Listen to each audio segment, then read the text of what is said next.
Welcome to the actual class, everybody. Before we get started in earnest, I think it's important that we do a units review, because there may be some units that we work with in this class that you haven't really dealt with before or may not even be aware of. So I want you to take a look at this table right here. We have, for our units, there are 3 basic units that are used to create most other units. So we have length, time, and mass. And then on our table, I've also included force, because force is going to be one that we're working with a lot in this class. And it's one that a lot of people can get confused on. And I'll show you what we mean when we talk about these units. So just looking at this chart, if you were able to fill it out by yourself, if I just gave you this blank, just like this, how would you fill it out? Would you know all the units to put in here? Go ahead and pause and try to fill it out. I think you are able to get most of these units. These are ones that we've worked with all the time before, just the most basic units. Your SI ones and then your US ones. So go ahead and pause here. I'll give you a second and then we'll go over what each of the units are.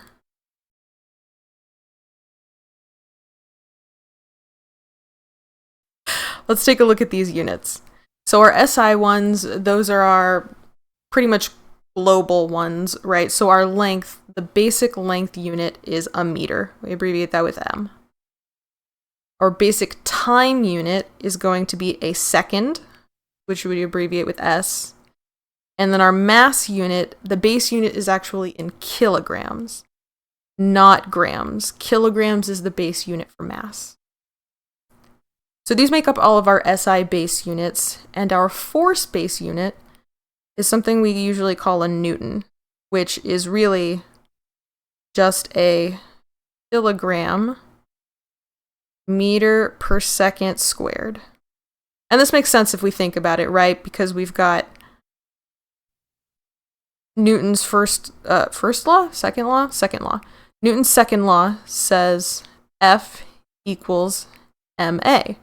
Force equals mass times acceleration. And we know our mass unit is in kilograms, and acceleration is a distance over time squared. So if we look at that, our units work out to be a Newton is the same as a kilogram times meter per second squared. Now our US units and our British units are where things get a little bit more confusing. So our length is pretty straightforward. We know the unit of length is a foot in our US units. Time is also very straightforward. Thank goodness everybody uses seconds. I can't imagine what a nightmare it would be to translate different times between different areas. Everything is just in seconds. That's how we leave everything. Now our mass, this is the box where we've really got a problem. Our mass and force in US units. Because in our US units, pounds are actually a measure of force. And you'll sometimes see this referred to as pound force, pound with an F after it. Pound force. So when you stand on a scale and you're measuring your weight and force are the same thing. It is measuring your mass times the acceleration of gravity on the scale. So if you weigh 150 pounds, that's what you weigh on Earth, right? That is the force that you put down on a scale on Earth. It is your mass times the acceleration due to gravity, which is 32.2 feet per second squared. Actually, let's go ahead and add our gravity units to this chart as well. So I'm going to put that over here on the far left, gravity. So our gravity on Earth in SI units is 9.81 meters per second squared. And in US units, our gravity is going to be 32.2 feet per second squared. So this is what gets us our conversions between pound force and our mass unit, which has 2 different units depending on whether you're using the English system or the British system. So in the British system, the term for mass is a slug. But in the English system, we use pound mass. So let's kind of get into what those are and converting between those two. All right, let's start with going from pound force to slugs. So we know 1 pound force. We know that the acceleration due to gravity, as we said, was 32.2 meters per second squared. Nope, that's not right. Feet per second squared.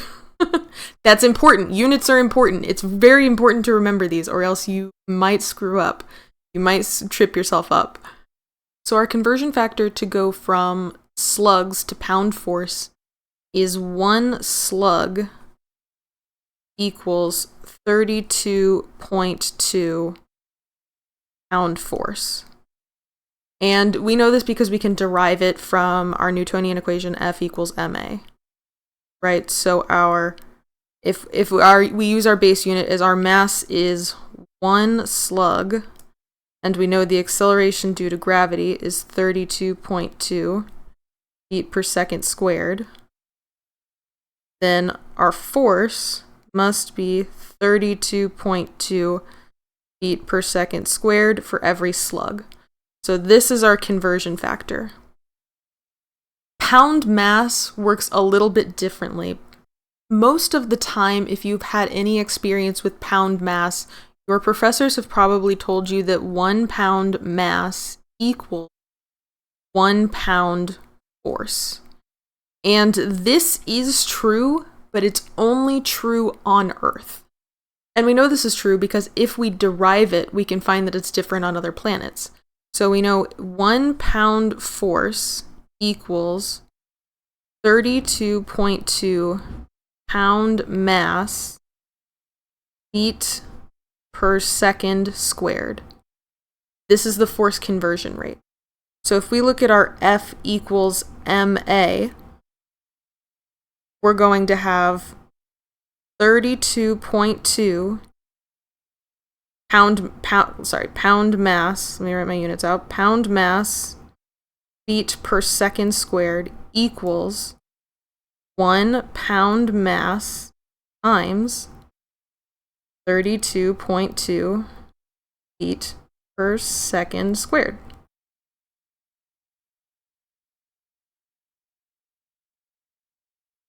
So these cancel out, and this is how you get 1 pound force equals 1 pound mass.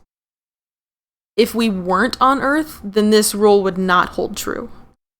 And we can back check this by checking what other gravitational fields would do. So, for example, if I wanted to look up what's the gravity on Mars? Gravity on Mars.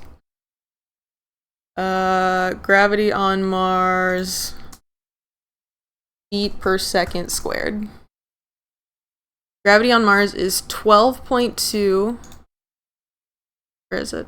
12.2 feet per second squared.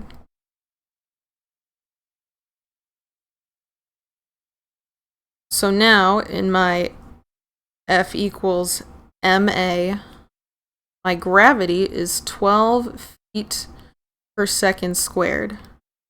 But I know that 1 pound force equals 32.2 pound mass feet per second squared equals, let's keep the mass at 1 pound mass times 12.2 feet per second squared. Let's just call this pound mass.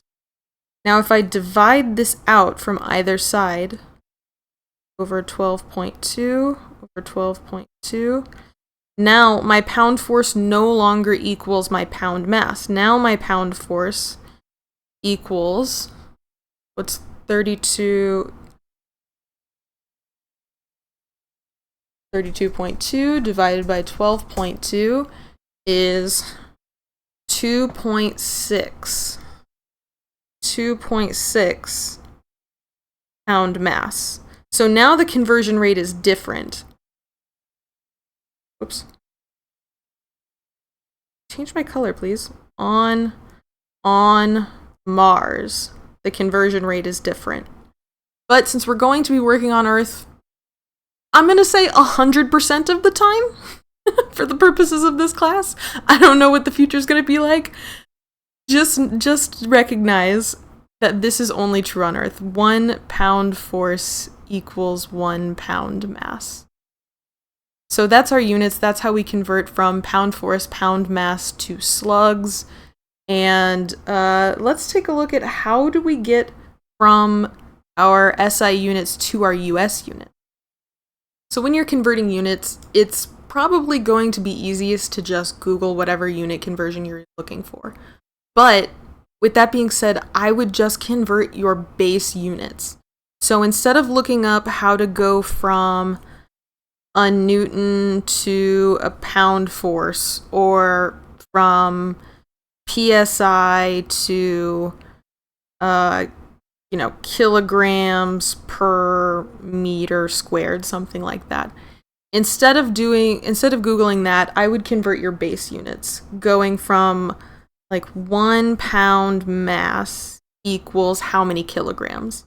And I'm going to give you this one just as a shortcut. This is 0.454 kilograms. 1 pound mass is 0.454 kilograms.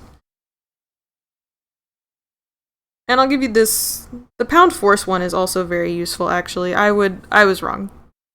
Go ahead and you can use this one too. 4.45 newtons is 1 pound force. So I would use those base ones. For example, in your distance, we know 1 inch is 2.54 centimeters, or 0.0254 meters.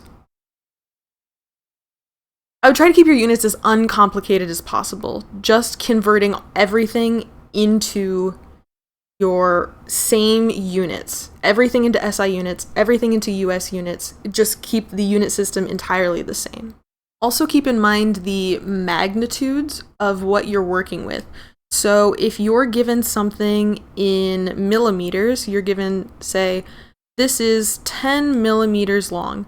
You need to evaluate whether you want to keep it as millimeters or if you need to go ahead and convert this into meters, because it may end up screwing up all of your units at the end. For example, if you're looking at force and you say F equals ma, and I want to know, I have an object, let's just say I've got this box, and this box weighs, or this box has a mass of, I don't know, 1 gram. I have a one little gram box. If I don't convert my units and I do F equals ma, and I just type in F equals 1 gram times 9.81 meters per second squared, well, now the answer that I'm going to get is not going to be in newtons, because we know a newton is a kilogram meter per second squared. So now I end up with this force that is 9.81 gram meter per second squared. What am I going to do with that? It's a messy unit. It doesn't really make sense. So we want to get it into this newtons. We want to go ahead and convert this into the correct base unit first. 0.001 kilograms. Plug that into our equation. So then we get a nice unit that actually works out for us, and we can just say, okay, this is 0.001 times 9.81 is 0.00981 newtons. And that leads me to the last unit thing that we need to cover in this class, which is a unit you probably haven't seen before, which is called a kip. 1 kip stands for kilopounds. So 1 kilopound is 1,000 pounds. And you're going to see this a lot in forces. So 1,000 pound forces is 1 kip. This unit's going to come up again and again, so it's really important that you know that 1 kip is 1,000 pounds. And with that, that's basically our review on units. One last thing to mention, I guess, is just keep your units in mind, keep your units as you're working through your work, because it's going to make it really easy to catch your mistakes.